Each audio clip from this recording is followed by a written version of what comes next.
variables which act like a containers that store data. It is time to understand something more important about data type.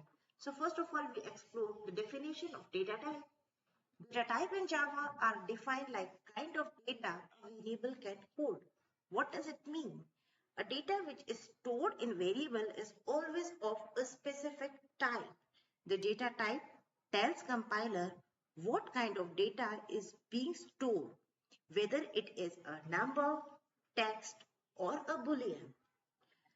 Based on the type, Java compiler knows that how much memory is to be get reserved so that data can process correctly. So on this type, Java decides how much memory to reserve and how to handle this data. So choosing right data type is quite essential while we are declaring a variable.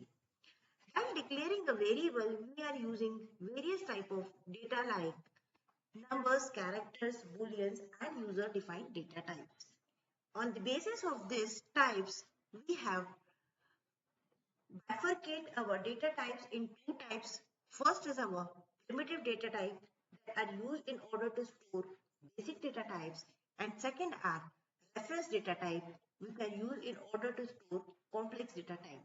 Basic data types are an inbuilt type of data which are defined inside our Java, and reference data type are basically a user-defined data type. And for this data type, we are discussing more in further videos. Thank you.